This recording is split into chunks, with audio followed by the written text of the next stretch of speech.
Сәлеметсіздер ме, құрметті Бойтұмар арнасының тыңдармандары. Менің арнама қош келдіңіздер. Әсерлі әңгімені тыңдай отырып, менің арнама жазыла кетіңіздер. Әңгіме ұнаса, лайк басып, пікір қалдыра кетіңіздер. Жесірлер жолы 6 бөлім. Аман болсын дейсің-ау, бірақ баланың өскені бұл дегенің үлкен проблема екен. Өскен сайын олардың киімі, тамағы бәріне ақша керек. Үйдің тұрысы мынау. Бір жағы үңірейген жартылай дүкен тұр.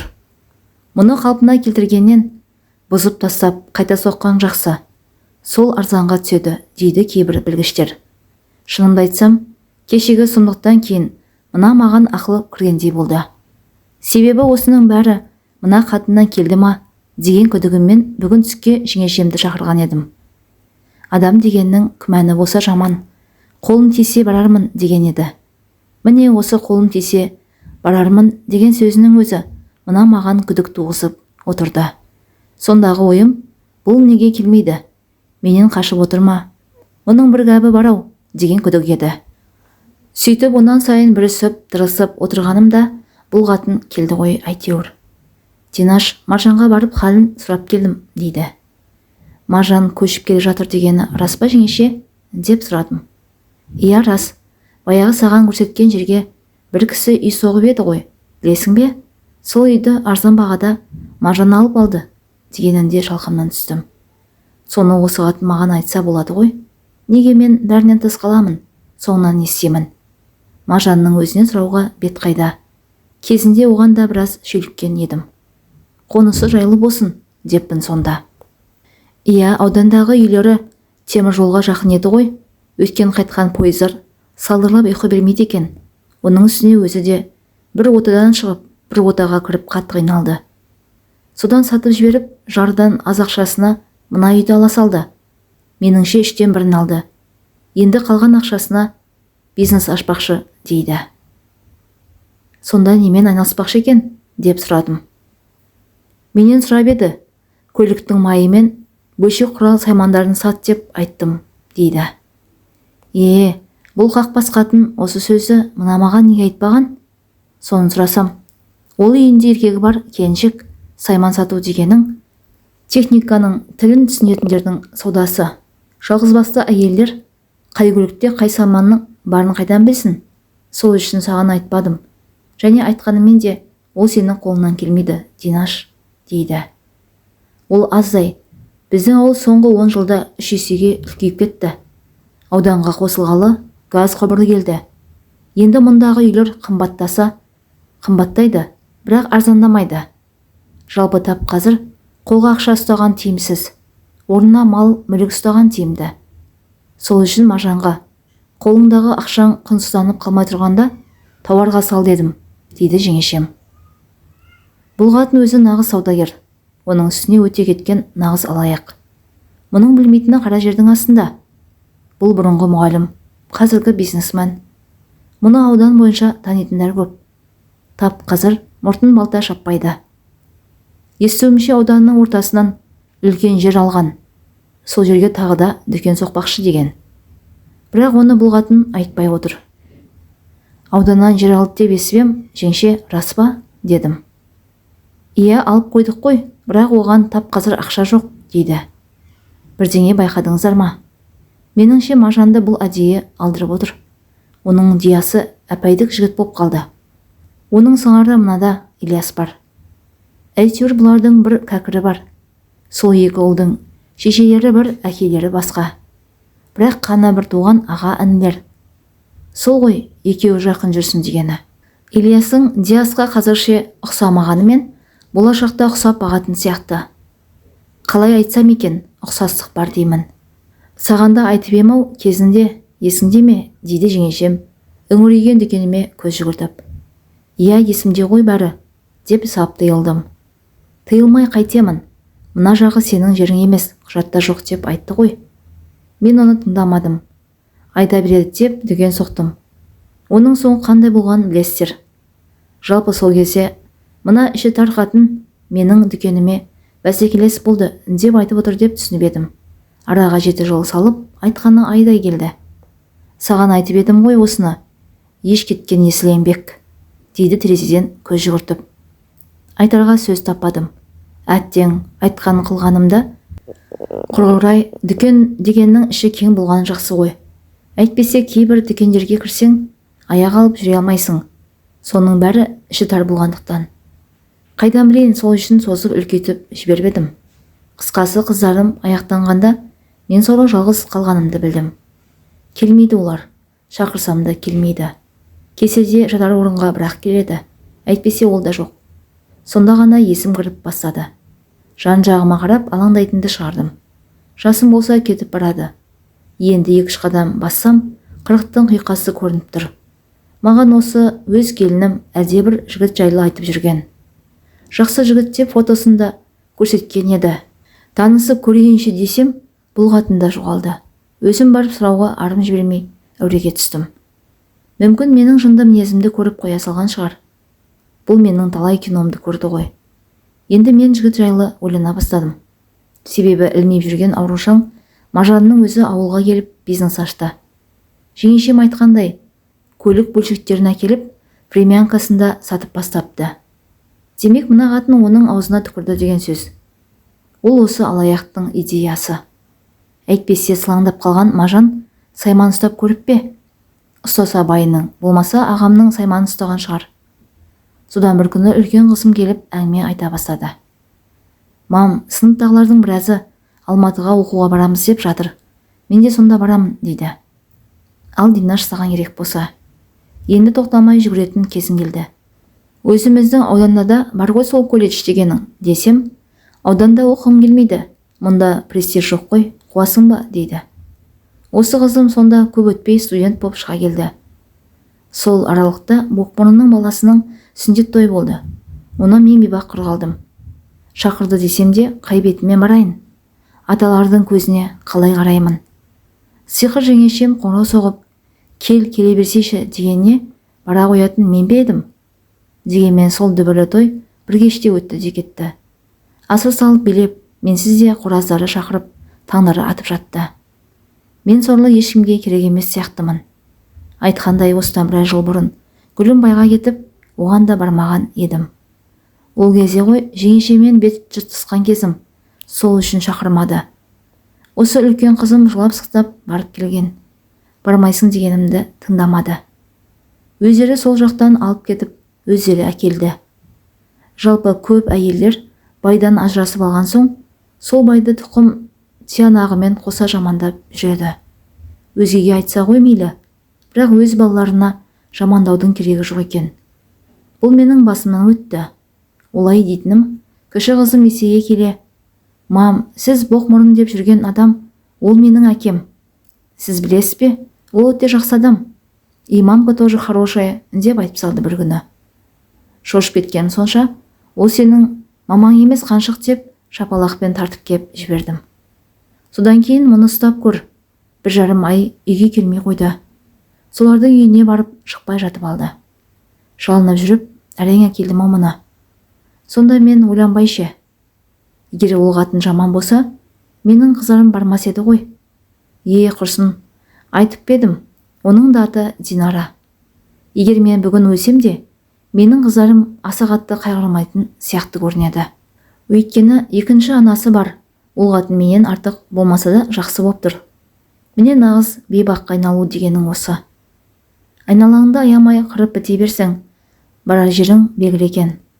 Қазіргі қыз-келіншектерге айтарым, көк беттік, көре алмаушылық, қызғаншақтық, міне осы үшеуі ешқандай қатынды ұшпаққа шығармайды екен. Өкінішке орай, осының үшеуі де менің бойымнан табылған сияқты. Ал енді әлгі қызымның шапалақ жегені, бұл беріректе болған оқиға. Мен әрге барайын. Айттым емес пе, ештеңе жасырмай бәрін айтайын. Кезінде келте ойлаған рас болса, күдігім болғаны да рас еді. Мысалға мен Мажанның кімнен туғанын нақты білмеймін, бірақ жеңешемнің Мажаннан бала алғанын білемін. Оған менің ешқандай күмәнім жоқ. Алдағы бір білетінім, мына Мажанның қазіргі байы сол кезде жігіті еді. Енді сіз де ойланып көріңіз. Ильяс балақай кімнен туды? Ағамнан ба, әлде жігітінен бе? Әрине Мажанды жіті қадағалап, ізін аңдып жүрген мына мен оны білемін. Сонда кім-кімді алдап жүр дейсіздер? Бұл әңгімем соңына қалсын дейін де, сол жылы қыркүйектің ортасында мен де Алматыға тарттым. Жоғарыда айтқанымдай, жасым 40-қа таяп қалған кез. Сондағы ойым қызыммен бірге пәтер жалдап тұрайын дегенім. Қысқасы мен ол пәтерде 3 қызбен тұрдым. Үшеуі де студент, қызымның курстастары. Оқулары бір болған соң, үшеуі бірге барып келеді. Мен қадағалап жүрдім. Сол 3 қызың да әке-шешелері келіп, танысып маған тапсырып кетті. Содан екі қолға бір күректеп жұмыс іздеп, контролер болдым. Жүргізушім жасы 50-лерге келіп қалған кісі. Ол менің қыр соңыма түсіп алды. Біздің түскі тамақты бір жерден ішетініміз бар. Бұл менің миымды айналырды. Ұнайсың дейді. Әдемісің дейді. Қолымыз босаса болды, қыңқылдап қоймайды. Ол да өзім сияқты ауылдан қалаға келіп жұмыс істеп жүрген адам. Көңіл қоссам қайтеді деп ойлана бастадым. Қайтейін, мен де пендемін ғой. Жылы сөзіне елдіп кетсем керек. Содан бір күні мақұл кездесіп бағымызды сынап көрейік дегенім бар. Екеуміздің арамызда типа махаббат басталды. Мына жас келіншектерге айтайын, мұндай жаста ешқандай да махаббат болмайды. Сен оны, ол сені ұнатса да, ешқашан бірге болмайсың. Өйткені оның бала шағасы барын білесің. Білсең де, ойдақпын дегеніне сеніп жүресің. Сенбейсің ау, өзіңді өзің сеніресің. Себебі ол құрғыр саған да керек. Ал ол типа еркек. Олардың ісі аса оғаш көрінбейді. Сенікі ше, сенікі нағыз жезөкшелік. Демек бұл төсек үшін ғана жүресің деген сөз. Сонымен тип қашып, кездесіп бастадық. Арадан 2 айдан аса уақыт өтті. Адам деген сондай. Аптада 1-2 кездесіп жүрген соң, сен оған үйрене бастайсың. Тіпті бауыр басасың. Сонда қағаған қыса еді. Бір күні ерте таңмен қайдасың дейді. Пәтердемін дедім. Келейінші сағынып жатырмын дейді. Келе ғой дедім. Бұл күн біздің маршрутқа демалыс еді. Көп өтпей жетіп келіп қоңырау басты. Төсектен тұрып барып есікті аштым. Бұл сонда жартылай жалаңаш денемді көріп, қапсырақ шоқтап жапса кетті. Оның соңы белгілі ғой. Ақ төсекте айдақтап алып арпалысқан айқай басталды. Құмарым қанбай жүрсе қайтейін, бақырып-шақырып ышқына беріппін. Ойбай, көтек, құры жоғал, көзім көрмесін сен малғынды, деп итеріп тастап көрпемді тарта бердім бір кезде. Есіктен өз қызым келіп қарап тұр. Екі көзінен от шашып, шашы үрпиіп кетіпті. Сол жерде бас салып талап тастайтынды кейіпте. Мен сонда алғаш рет адам баласынан қатты қорққанымды мойындаймын. Сол кезде қызымның көзқарасы сұмдық қорқыныш деді. Құтты бір жан алғыш жалмауыздай көрінді. Кешір, мен бейбақты кешір, қызым. Бөлмесіне барып бүк түсіп жылап жатып алды. Әрі-бері тартқылап қанша жансам да қызым басын көтермеді. Мына қу жалғанда мұнан артық сор бар ма? Қой, кешір қызым, мен кеттім деп жазып, шығып қаша жөнелдім. Ол да өзіме ұқсаған жынды. Ауылға барып, әжесіне айтып қойса не қыламын? Ол қатын ғой, неге жаттың демейтін шығар. Бірақ мына қатыннан ертерек құтылғаным жақсы болыпты деп жағасын ұстайтынына күмәнім жоқ. Әсте мен мына қаншықтың бүгін сабаққа бармай қалғанын қайдан білейін? Қызым, кешір мені. Соңғы рет кешірім сұраймын, сенен кешір. Қызым оны оқыды, бірақ жауап қатпады. Қызым, мен ауылға кетіп барамын. Менің орныма тағы бір қыз қосып алыңдар деп жазып жолға шықтым. Өйткені пәтер төлейтін адам керек. Осыдан соң менен өз туған қыздың да көңілі қалды. Құдай-ай, анау үйге айтып қоймағай деп Аллаға жалынып бастадым. Арадан апта өтті. Онан 10 күн өтті. Қызым хабарсыз кетті. Іздеп барсам бекен. Барар едім, егерде ол мені кешірсе. Кешірмесе де тым болмаса, бір ауыз жауап қайтарса екен. Әйтеуір көкбеттен туған мына көкбет жауап бермеді. Сөйтіп жүргенде жаңа жыл келді. Онан әрі каникул басталды. Қызым сонда үйге де келмеді. Қызым-ау, барлық құрбыларың қайтқан шығар. Жалғыз жатпай сенде қайта қойшы деп жаздым. Қызым бәрібір келмеді. Тіпті жауап та жазбады. Енді менің өз қызымнан да тілім қысқа. Беделім төмен болды. Бұл маған сор үстіне сор қоса берді. Барып осының бәрі маған жабысқан батпандай сорға айналды. Сор демей не дейін? Енелеріммен сөйлеспеймін. Аталармен де сондай. Көрсемде сәлем сауқат жоқ. Кезінде жан құрбымдай келінім болған Мажанмен де солаймын. Ал Боқмұрын деген байым капитанға айналып бір әскери аймақты ұстап тұр. Жалпы маған енді жұмыстың не керегі бар? Өз қыздарым солардан бері келмесе. Кіші қызым да шығып құрығанын қашан еді. Қайдасың деп жазып ем, әженің үйіндемін деген жауап алдым. Жалғыз отырып шай іштім. Арасында көзімді сығымдап жылап даламын. Қайран дүние, ішкі күйзеліс. Тым құрығанда Мажанды ренжітпегенімде болар еді ғой. Осы кезде шүйкелесіп отырар ма едік? Қайдан, қай жерден қате жібердім екен? Айтқандай үлкен қызым оқуынан келсе қайтемін. Оның бетіне қарайтын бет бар ма? Күннен күнге өзімді өзім жей бердім. Ол аздай Мажан да үйінің алдынан әжептәуір дүкеннің құрылысын бастапты. Ол менің жылған үстіме онан сайын жұдырық болды. Сөйтіп жүргенде бір күні нағашы жеңешеме анам келді. Жүдеп барасың дейді нағашы жеңешем. Денсаулығың болмай жүрме қызым дейді анам. Әбіржіп кеткен түрімді көрсе керек, оларға тайғадан ба басқандай көрінген шығар. Қызым, қызыл шаруада Бөгенбай деген кісі болатын. Сен ғой оны танымайсың. Ол заманда біз бала едік. Сол кісінің кенже баласының әйелі қайтқан еді. Құлақ қағыс қылыпты, не айтасың деп сұрады. Осы әйелі қайтқан дегенді естігенде шошып түстім. Алайда шай сімірген анам әрі қарай жағашпады. Өйткені ол мені зорлай алмайды. Бір рет байға беріп, бақытсыз қылған жоқ па? Анау Боқмұрын капитанды айтамын.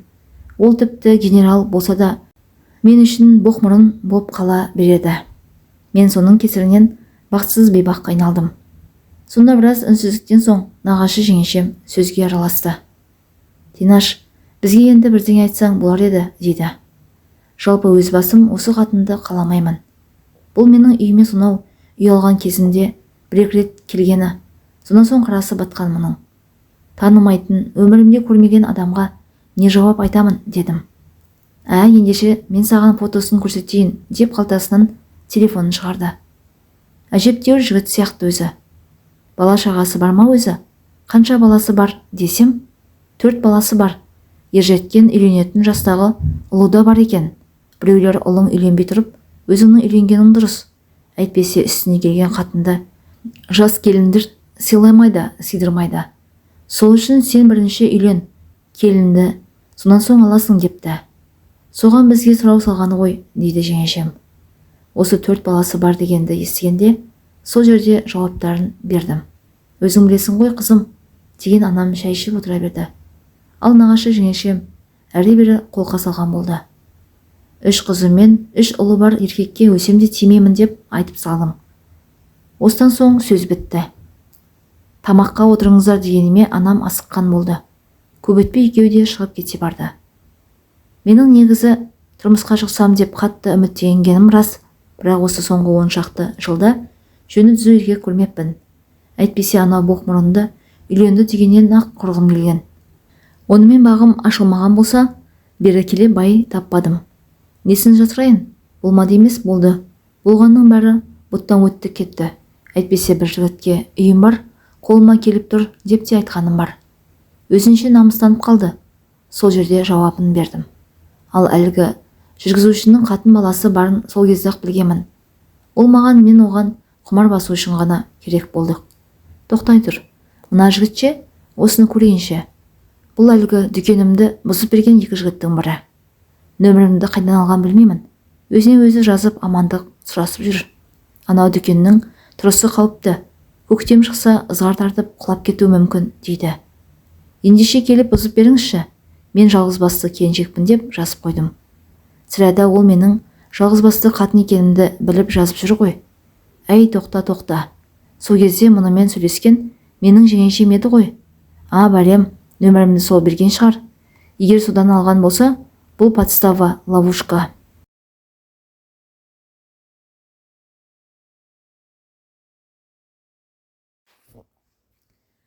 Кезінде осы Мажан екеуміз бір үйден шығып едік қой. Есігінің алдынан дүкен соғып жатыр дегенді естіп, бір күні барып көрсем деп жүргенмін. Көп ұзамай оның да сәт түсті. Сіздерге айтсам былай ғой. Менің үйім Үлкен үйден беріде болса, Мажанның үйі әріде. Яғни екеуміз бұрынғы ата-енеміздің үйінің екі жағында тұрамыз. Оған жаяу барсам, сол Қақпасардың үйінің қасынан өтуім керек. Бұрында жеңешемнің дүкеніне барып келіп жүргенімде, сол көшеден жүрмейін деп, келесі көшемен жүретін едім. Мен негізі таксимен жүре қоймасам, мына көшеден жаяулап жүрмеймін. Өйткені бұрынғы жұртым жалмауыздың жүрісін қараңдар деп, ұрлана қарап тұрғандай болатында тұратын. Сол үшін анама келіп, таксимен бара салайықшы дедім. Әй, анау жерде тиіп тұр ғой әне, мына қуыстан шығып бара саламыз дейді. Қуыс деп сол жұрттың алдынан өтетін тар көшені айтып тұр. Шешесі мен қызы ол жерден өтсек келіседі екенбіз. Мына екі байсыздың жүрістерін қараңдар деп, онан сайын көттерін ашып күлсін. Өзің аяғым ауырып жүр дейсің, онан да таксимен бара саламыз деп айтқанын қылмай такси шақырдым. Мамамның екі тізесі қақсап жүретін. Бұл кәріліктің белгісі екені анық. Білмеймін, тіземнің майы таусылған дей ме, сүйектерім қажайды дей ме. Осы күні әйтеуір аурудың түрі көп қой. Сонымен көп өтпей такси келіп отырып алдық. Сұпхан Батыр дей ме, сондай көше дедім. Өткендегі атақ айтқан көше ме? Болды апа, болды деген таксист бала орнынан қозғала берді. Терезеден көз алмай қарап келемін. Әне бұрылыстағы ескі бақшаның қорғаны көрінді. Бұл қазір бақша емес. Малы көп бір шіріген байдың жекеменшігіне өткен. Әне онан әріде атамыздың құрдасы Ерден деген атаның үйі. Онан соң жаңа үйлер басталады. Құдай сақтасын, сұмдық деші, анау Мажанның үйіне қарашы. Есігінің алдында кәдімгідей қайнаған құрылыс жүріп жатыр. Жанасып кеп тұсынан өте бердік. Әне, Мажанның өзі де көрінді. Ех, бұл қатынды көрмегелі қай заман. Ұқсайды өзі, ұқсайды. Ұқсайды деген несі тап өзі ғой. Шынымен де денсаулықтан айырылған мүгедек қатынға ұқсайды. Аяғын сылтып басып, белін ұстап әрең барады. Осы күндері ғой, мұның бетінің әрі кеткені. Әйтпесе кезінде мен деген миллионер жігіттер көтінен жүгірген еді. Тап қазір белі бүкшие түсіп, жайбасыр қатын болып қалыпты. Сонда ол мені көрді ме жоқ па, білмеймін. Мен өзім оны анық көрдім. Қап, жеңешем айтқандай, мына жақтың бәрі үй болып кеткен екен. Тіпті асфальт салып, жаяу жүргіншілерге жолақ сызып тастапты. Жолдың екі жағын әдемі тротуар төселген. Сол қатынның сөзі рас болғаны ғой, біздің ол қатты үлкейіп кетіпті. Не десек те жаңа соғылған үйдің аты жаңа ғой шіркін. Әдемі десе әдемі. Біз сонда нағашы жеңешемнің үйіне түстік. Ол сорлы сыңсып отырып жылаған болды. 90-ға келген әкесі қайтып деді. Иманды болсын жеңеше. Алайда көп отырмадық. Келіп кетіп жатқан адамдар бар. Солардың бірі болып біз де кері қайттық. Жаяу жүрем деп қоймап едің, кеттік дедім анама. Жарайды деп шолтаңдап алып соңымнан ерді. Сондағы ойым, Мажанды көрсем, мүмкін тілдесіп қалармыз деп үмітім еді. Ақсаңдап әрең келе жатқан анамды көрсе, сәлем беріп, үйге кіріңіз дейтін шығар. Алайда қайта жолда құрылыс алаңындағы 4 өзбектен басқа ешкім көрінмеді. Әй, тоқташы қане, мынау көлік жеңешемнің көлігі ғой. Иә, тап өзі, жақындалған жаңа көлігі. Бұл қатын соңғы кездері көлік дегенді аяқ киім ауыстырғандай ауыстырып жүр. Мен сонда ойға батып па, әлде мұңға батып па, жүріп бара бердім. Соңымда аяғым деп ырсылдаған анам келе жатты. Осылайша көп жүрмедік. Соңымыздан әлгі көлік кеп тоқтағанда, ішінен сумаңдаған жеңешемнің басы көрінді. Құдағи отырыңыз, жеткізіп тастайын, дейді терезесінен айғайлап. Ой, өркенің өссін, өзім жүре алмай келе жатыр едім деген анам әй-шәй жоқ көлікке отырып алды. Енді амал жоқ, соңынан мен де секірдім. Сонда ғана байқадым. Мажан соңымыздан қарап тұр екен. Сірә айтамын да, сол қатында менің нем бара, әкемді өлтірмесе, шешемді өлтірмесе, атамның кеткен құны жоқ қой. 40-қа келсем де, қыр соңынан қалмай қуып жүрмін. Құдағи, амансыз ба? Қайдан қайттыңыздар? Динаш, қалайсың өзің? Деп зылдап кетті сиқыр қатын. Жақсы жаным, жақсы дегелі, келіннің көптен бері төсек тартып жатқан кәрі әкесі қайтқан еді. Соның үйіне барып келеміз. деді анам. Құдағи, сіз сол жаназада бар едіңіз-ау, мен сізді көрдім ғой деймін, деп сұрады анау қатын. Ой, мен баруына бардым ғой, мына қыз бармаған еді. Келіннен ұят деп осыны апарып келе жатырмын деп соқты менің анам. Мына екеуінің естері дұрыс па өзі? Не деп былшылдасып отыр деймін да. Мен ол шалдың өлгенін қайдан білейін? Естімей қалсам қалай барамын? Деп таңғалдым. Даусым қаттырақ шықса керек. Екеуі де тым-тырыс болды. Сиқыр жеңешем сол жерде теманы ауыстырып, мен мына мажан келіннің үйіне келіп едім ғой, кешке тауарға жүреміз. Ұсақ түйек заказдарын әкеліп берейін деп жазып алуға келдім, дейді жуып шайып. Сөйтіп отырғанда менің үйімнің алдына келдік. Мен де осында түсемін деген анам өзіне өзі түсе қалып үйге кірді. Содан жайғасып алып әңгімесін әріден бастады дейсің. Сен қыз анау мажанды қарашы. Мына келіншектің арқасында үй алды, енді дүкен соғып жатыр. Оны өзің де көрдің ғой. Сен неғып осы елден ерек жүресің? Есің дұрыс па сенің? Айтшы қане деп дүрсе қоя берді. Міне, мамам екеумізді тілен түртті дегенің осы. Басында үндемей отырған болдым. Бірақ от алған анам қояр емес. Жер жебірме жетіп барады. Сен қыз, жаназаға бармасаң, тойға бармасаң, сен өзің неғып жүрсің? Өткен апта жаназаға барып, сенің бармағаныңа жер болдым. Біле білсең, ол менің туған інімнің келіншегі. Сенің туған нағашың. Сен қыз туған нағашыңның өлтірісіне бармайтын болсаң, жетіскен екенсің, дейді.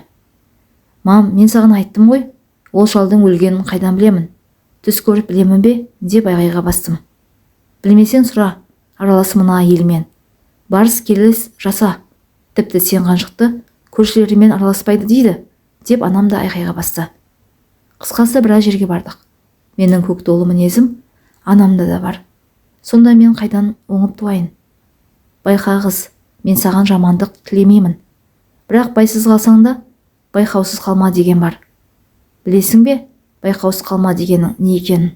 Ол деген сені көметін адам табылмай қалмасын деген сөз. Ешкіммен араласпасаң, ешкіммен сөйлеспесең, барыс келіс қылмасаң, саған да ешкім келмейді. Соңында өзің ақ ешкімге керексіз болып қаласың. Әкел бар ананыңды. Нана үлкен адам жоқ, ауыз тиемде тұрам, деп қолындағы таяғына таяна берді. Осыдан соң ал жатып кеп жыла. Көз жасым көл болды, етегім жасқа толды. Құдай, сен өзің барсың ба сірә? Неге мені бұлардың бәрі кінәлай береді? Не жаздым мен соншама? Есіме қалсам қайтейін. Өзі шығып құрылғанша қоңырау соғып бір ауыз айтпай ма маған? Айттым ғой, мыналардың бәрі ақсақ қой сияқты. Түстен кейін маңырап жүреді. Және де сыртымнан маңырап жүреді. Өзегімде қатқан ащы өксік бар. Сол күні жылап-жылап жатып қалдым. Ертесіне қызықтың көкесі болды. Сырттан жүгіріп көрген кіші қызым, мам, іңкәр тәтем келіпті, дейді басымнан сипап. Айналайын қызым, әйтеуір аман есен келдің бе? Мені кешірші деп аңырап тұрып есікке жүгірдім. Кіші қызым таңырқай қарап қалыпты. Әй қыз, іңкәр қайда? Қайда менің іңкәрім, деппін сасқалақтап. Ой мам, ол әженің үйіне келген, кеше келген, дейді. Сол жерде көзімнің алды тұманданып бара берді. Кешір қызым деп тағы бір рет айтып үлгірдім. Онан соңғысы есімде жоқ. Көзімді ашсам, айналамда анталаған адамдар қаптап жүр. Құлағыма оқтын-оқтын сыбырласқан дыбыстар келеді. Әй, мен қайда жатырмын өзі? Іңкәрім қайда? Деппін жанұшы айғайлап. Мен осындамын, мам, деген тұңғышым айғайға басып кеп. Мам, сен өлмеші, дейді еңкілдеп. Кешір қызым, кешір деп құшағыма тарта бердім. Сол жерде былай тұрыңыздар, дедіргі болмай, палатадан шығыңыздар, деп шәңкілдеп шыққан әйел даусын естідім. Бұл менің өмірімдегі ең қорқынышты күнім болды. Көрмегенім қалмады. Сондағы көргенімді кейін айтып берейін. Мен есімді жиғанымда айналамнан бәрі табылды. Үлкен ата мен өзімнің енем, мына 3 қыз анасы қалмасын, тұрда жүгір келін деген көрінеді. Содан жеңешем мені алып ұшып ауданға әкелген. Сөйтіп үстіне ақ халат кигеннің бәрінің қалталарына ақша тыға берген. Тіпті кеше азанда үлкен енем мен өз енем де келіп кетіпті. Оларды ғой көргенім жоқ. Алайда 3 қызыммен далада тұрған өз адамымды анық көрдім. Анау скамейкада басы салбырап отырды да қойды. Содан жеңешеммен ақша алып алған додырлар зыр жүгірген. 3 күн бойы облыспен консультация жасап отырған. Тіпті сол облыстан арнайы профессор келіп кеткен. Адамның күні адаммен дегені осы екен. Кешіріңдер мені, жандарым. Іңкәрім қайтасың? Келші бері, құшағыма басайыншы сені. Жатыңыз апа, қозғалмай жатыңыз, қан қысымыңызды өлшеп алайын деген жас қыз қолымнан тарта берді. Арадан біршама уақыт өтті. 140-қа 110 деген келіншек ине салуға қарады. Сол шанышқан инесі осы күні де есімде қалыпты. Үйге шығарғанда сол жеңешем болды. 3 қызымды апарып, көлігіне салып қайтты. Осыдан соң ғана мен сорлы адамның күні адаммен дегенді түсіне бастадым. Мені өліп қалады деп қорықты ма? Қыздарым да үйден шықпады. Онан бір күні кіші қызым ақша әкеліп тұр. Қайдан алдың десем, жауынгер әкем берді деп лақ еткізді. Қақ маңдайына ұра жазап қайттым. Әбер болғанда көтерген қолымды сілтемедім. Ал сонан соң жатып алып ойланайын. Айтқандай, әнеу бір күнгі жігіт қайда екен? Ол бала 1-2 рет амандасып жазып, менен жауап болмаған соң қойыпты. Бұл менің іңкәрім оқуына кеткен кез наурыздың соңы еді. Ол өзі сол наурыздағы каникулға келген екен. Сәлеметсіз бе деп жазып жібердім. Сәлем, қалайсыз?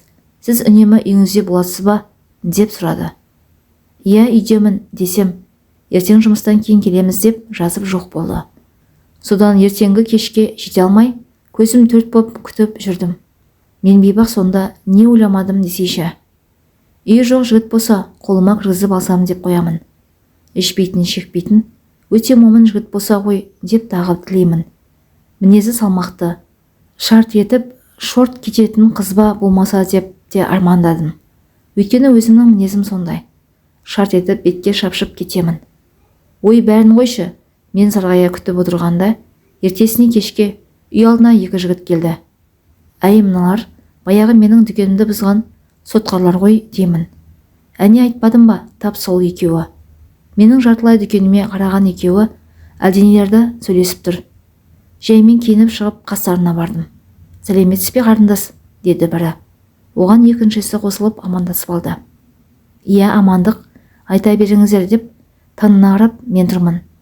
Сонда мына екеуінің қайсысы маған келіп тұр деймін ғой ішімнен. Сөйтсем бұларға қатын емес, ақша керек сорлар екен. Құдайдың құрастыруын қараңыздаршы. Сол деп жеңешем өтті. Қолымды көтеріп үлгердім. Анандай жерге барып тоқтап түсіп келді. Онан сол 2 жігітпен сөйлесті. Сонан соң нақты сауда басталды. Үндеме, Динаш, үндеме, дейді жеңеше маған ымдап. Ол үндеме дегенге үндеме тұра бердім. Беретініміз сол ғана жігіттер. Онан басқа бұл қыздың ақшасы жоқ деп, жеңеше мені үйге алып кіріп кетті. Мәссаған, мынандай қызықты кім көрген? Менің дүкенімді бұзған осы екеуі. Оны өздері заңсыз бұзғандарын біледі. Енді мынаның қалғанын да бұзу керек екен. Өйткені жарты метр жерден жаяу жүргіншілер үшін жолақ, яғни тротуар өткен. Егер мына дүкеннің қалдығы көктемгі жауын шашынмен құлап, әлдекімді мерт қылатын болса, онда мыналардың екеуі де бәлеге қалады екен. Ол кезде дүкен соқтырған менен басып, жартылай бұзып қауіпті жағдайда тастап кеткен мыналар да сотқа тартады екен. Оны білетін жеңешем олардың айтқан ақшаларын бермей тұр. Айттым ғой, бұл қатын өте сауатты деп. Егер осыны жеңешем айтпаса, мен өзім білмес едім. Сайып келгенде бұл екеуі көттерінен қорқып келіп тұр екен. Мен оны қайдан білейін? Біреуіне қатын керек пе десем, бұлардың қатындарына ақша керек екен. Алдап болса да ақша алғысы келген ғой сонда. Қысқасы жеңешемнің айтқаны болды. Өздері үшін бұзсын, бұзбай жатса көреріміз, ақшасын көтереріміз деп жеңешем тұрған. Әлгі 2 жігіт 30 мыңға келісіп кете барды. Бұл жеңешем айтқан сома, яғни олар сұрағанның тең жартысы еді. Қысқасы ертесіне-ақ үйімнің алды тап-таза болды. Бұл кәкір-шүкірдің басы анау ақбастан шыққан сияқты. Қауіпті күйде тұр. Ертең бірдеңе болса, сен екеуің соттан бірақ шығасыңдар. Онанда барып тазалап беріңдер деген дейді. Мына қулар 2 арада ақша жасамақшы болған. Олардың қайта-қайта аварийный боп тұр. Бұл қауіпті, мұны бұзу керек деп қақсап тұрғандарынан әлденеден қорқып тұрғандарын жеңешем түсіне қойған. Осылайша жоқтан бар қылсам деген арманымның күлі көкке ұшты. Менің қыздарымның ішінде момындауы ортаншы қызым. Бұл да бой түзеп қалды. Мен бай іздеп жүргенде қыздарым байға кетіп қалар. Құрсын, құдағиың жалғызбасты қатын екен деген қандай ауыр сөз. Біз жас күнімізде ойлаймыз ғой, кім ажыраспай жатыр дейміз. Ал енді тойда тұрған көріністі елестетіңіздерші. Құда-құдағымен төс қағыстырып, құдағи-құдағимен билеп, тіпті құда 1000 жылдық деген сөздің өзін есту арман емес пе? Есесіне құдағилар 1000 жылдық дейме? Біртүрлі жараспайтын сөз ғой мұныңыз. Құдағайда деп қой, ешкім сұрай қоймас. Бірақ сыртыңнан күлгілдеп айтары хақ. Өйткені жалғыз басың қайқайып тұрсаң айтпай ше. Мұндайда біздің қазақ пышырлап алып өсектейді. Осылайша бір күн құлап, бір күн жылап жүріп, күнім өте берді. Сол күндерден құралатын өмірім өте берді. Үй ішінен пышыр-пышыр әңгіме шықты. Әй қыздар, неге емелеп қалдың сен екеуің деп дауыстадым. Қолында телефоны кіші қызым жетіп келіп, іңгар тәтемнің жігіті красавчик мам дейді. Ай құдай, ай құрғыр, кешегі бүлдірген өсті деген осы. Кешегі бүлдіршін бойжетті деген осы. Әлі осы қаншық байға тиіп масқара болмасам. Шынымен де сол кезерде мен қатты ойлана бастадым. Сонау көктемдегі ауырған кезімде үлкен қызым жанұшыра жүгірген еді. Онан беріде бетім бері қараған соң баяға детіне қайта басты. Хабарсыз ғой, кеткен жоқ, бірақ бәрібір бұрынғыдай болмай қойды. Әсте менен ұялама, әлде мен онан ұяламын ба, әйтеуір бір түсініксіз жағдай еді. Көзімізге тіке қарамаймыз, дұрысы қарай алмаймыз. Сол сұмдық оған қатты тисе керек. Ол әлі қыз ғой, қайдан білсін ондайды. Соңғы кездері мен өзім жылы-жылы сөйлей бастадым. Бұрынғыдай айқайға басып қаншық деп тікең дегенді қойдым. Өйткені сен қатын өз ұлдарыңа қаншық деп отырасың деп анам бірнеше рет ескерткен. Сенен жыққан, сене үйренген сөзім ғой деп мамама баж ете қалсам, онда сен қу басыңды құшақтап жалғыз өтесің деп айтып салған. Қайдан білейін, жас күнінде мамам да мен сияқты көкжал болғанын. Шешесіне қарап қызын ал дегені осы шығар.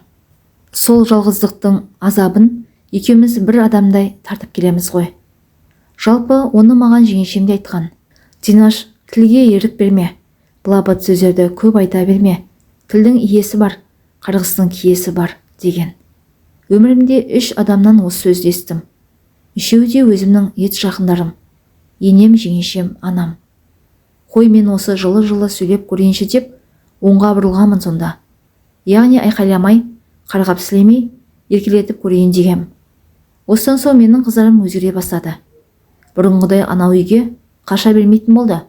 Керісінше ананы мынаны айтып, сыңғырлаған күлкілерімен үйімнің ішін шуаққа бөледі. Тілдің сүйегі болмағанымен сөздің қасиеті бар дегені осы екен. Жылы-жылы сөйлесең, жылан інінен шығады дейді, оныңыз да рас. Ал енді күздің соңына қарай Мажанның дүкені бітті. Аз емес, көп емес, 60 квадрат автобөлшек деген жазуы бар дүкен ашылды. Ағыл-тегіл сауда дейді. Мына ауылда әркімнің астында бір көлік, тіпті үйінде 2-3 көлігі бар адамдар бар. Сонда сауда болмай ше. Көктемде баяғы Мажан көрлеп шыға келді. Осы көктемнің барлық сауданың қызатын кезі. Әсіресе қарлы жолда сықырламаған көліктің көктем шыға шиқылы басталады. Содан олардың бәрі Мажанның дүкеніне жүгіреді. Бол Мажан бол дегенің осы болды. Бір күні кешқұрым сол жолдан тағы да өттім. Диас автобөлшек орталығы деген жазу жарқ-жұрқ етіп шақырып тұр. Бәсе кеше ғана кішігірім дүкен еді, бүгін орталық болған ба? Және де автозапчасти на заказ дейме? Оның автозапчасти из Европы дейме? Айғаншық атаңның басы Европа ма, Қытай ма? Таза Қытай. Ойбай Динаш, осыныңды қойсен, тәубеңе кел тәубеңе. Тфа-тфа, баяғы бетбақтығыма баса жаздадым. Өйткені ішімнен біреу тұтып қалғандай болды. Жеңеше қайдасыз дедім тұтқанын көтеріп. Ауылдамын, тыныштық па дейді. Тыныштық жеңеше, үй жаққа келе аласыз ба, ақылдасайын деп едім. Тауар келіп жатыр, кешірек барайын дейді. Күтемін жеңеше, сіз жақсы көретін лағман созып қоямын дедім. Ал енді үйге келіп ойланайын. Менің де дүкен ашқым келеді десемше. Сіз айтқандай тәттілермен арақ шарап сатайын десем ше? Байдан жолым болмады. Тойда жалғыз тұрсам да, бай қатын боп тұрғым келеді. Әйтеуір менде арман көп. Ол үшін бірақ тынбай еңбек етуім керек. Мысалға Мажанның өзі мынандай дәрежеге бірнеше жылда жетті. Оған мына апеллис қатын тфай-тфай тілім тасқа ақылды жеңешем көмектесті. Бұл алаяқ қатын, түстіменге Динаш. Ол алаяқ қатын емес, ол сенің жеңешең. Ол кісі істің көзін біледі. Демек жеңеше деп жылы-жылы сөйлеп, осының арқасында мен де бір дәрежеге жетуім керекпін. Себебі о баста үшеуміз бірден шыққан абысындармыз. Олардың ішінен тіл табысқан екеуі мыңғырып барады. Тіл табысы алмағаны қаңғырып барады. Ол мына мен ғой мен. Айтқандай, қандай бизнеске кемім бар менің. Жеңешем не айтар екен? Саған ғой, Динаш, бәрінің де көмектесіп жүргісі келеді. Бірақ деп барып тоқтап қалды. Сонда келген жеңешем. Бұл екеуміз оңаша қалып, лағман ішіп отырғандағы әңгіме. Әрі қарай айта беріңіз, тоқтамаңыз. Сіз маған не айтсаңыз да тыңдай беремін, дедім. Енді сен ақыл айтты деп ойлап қаласың ғой. Әйтпесе кешегі дүкенді бұзырып таста деп мен саған әлдеқашан айтқым келген. Егерде мен саған сол кезде айтқанымда сен басқаша ойлап қалар едің. Негізі оны бұзырған анау қақпас атаң екен. Өйткені біреуді жазатайым мүгедек етсе бәрінің бастары кетеді. Ешкімді ғой соттай қоймас, бірақ біраз шығынға батырады. Тіпті мына сені де. Ол кезде мынау жалғызбасты жесір немесе ажырасқан деп қарап отырмайды. Әшейінде жоқ заң, онда кезде бар болып шыға келеді, дейді. Сонда барып түсіндім. Бұлар менен бәлеге қаламыз деп қашады екен ғой. Сыртымнан сызып тон пішетіндері де сол екен. Расау, егер маған сол дүкенді мына жерден әрі соқ деп осы жеңешем тағы бір рет айтқанда, онда мен сол жерде айғай салар едім. Өйткені менің ойым мен мұның ойы екі бөлек нәрсе. Мысалға мен, олар мені көре алмайды деп ойласам, бұлар мені айтқанды қылмайды деп ойлайды. Сонан соң осындай кикілжіңдер пайда болады. Нәтижесінде олар басы көтінен ассын деп қоя салса, мен сорлы оны жеңісім, мен жеңдім деп ойлаймын. Айтады ғой, бәледен машайықты қашыпты деп. Мен сонда олар үшін бәледе боп жүрмін да. Жеңеше маған бір тың идея керек. Жасым болса келіп қалды ғой, білесіз. Ертең әне-міне дегенше қызарым байға кетеді. Соған дейін қолыма қарға ташса деймін, дедім. Сонда менің лағманымды мақтап алған жеңешем, негізі ең өтімді нәрсе тәттілермен арақ шарап еді. Бірақ ол бизнестің түрі мұнан кейін жабылатын сияқты. Өйткені ауыл ақсақалдар жиналып, арақ сататындарды сыбап жүр. Олардың арасында сені мен менің екі атамыз да бар. Көрерсің, мұндай бола берсе біздің ауылда арақ саттырмайтын болады, дейді. Демек жеңеше, ол бизнестің тамырына балта шабылады деген сөз. Бірақ арақ сатып күнелтіп отырғандар қайтер екен, деп сұрадым. Себебі біздің ауылда арақ сататын кішігірім комоктар көп. Олардың саудасы түнге қарай қызады. Тіпті 100 грамдап құйып, сақандап сататындар бар. Оның бәрі шықырлаған ақша. Менде бір идея бар, Динаш. Қанша дегенмен арақ шарапты түбегейлі жоқ қыла алмайды.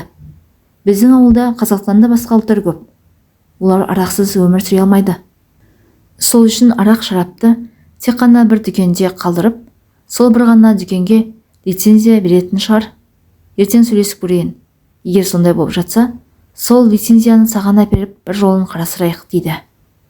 О, міне бұл табылған ақыл екен, жеңеше, деп қоштай жөнелдім. Алдымен сөйлесіп көрейін, бола ма болмай ма деген жеңешем сонда үміт отын жылт еткізіп кете барды. Ал жатып алып күтенді. Оның арасында бір емес екі рет ақсақалдар кеңес өтті. Екеуінде де арақ мәселесі көтеріліпті. Қысқасы әне болады, міне болады деп күтіп жүргенімде күз келді. Анда-санда әу жеңеше деп қоямын. Жеңешем болса тым-тырыс болмай жатыр, дейді. Көрерсіңдер, тап осы қатын менің тақырға отырғызып кетті. Лицензия деп аузымдай қаратты. Әй жеңеше, бола ма болмай ма деп сұрадым бір күні. Болатын шығар, бірақ бүгін ертең емес, дейді. Ойбай, сонда қашан болады деп едім. Кейін, Динаш, кейін. Қазір қолым бос емес деп жеңешем зып берді. Содан хабар ошарсыз кетті. Сен қаншықты бар ма? Сенде апеллистің шашын жұлу керек. Сен ғаншық өтірік күліп сиқырланып нағызсыған қатын өзі. 5 айда бітпейтін неғылған лицензия ол. 6 бөлімнің соңы жалғасы бар. Зейін қойып тыңдағандарыңыз үшін рахмет.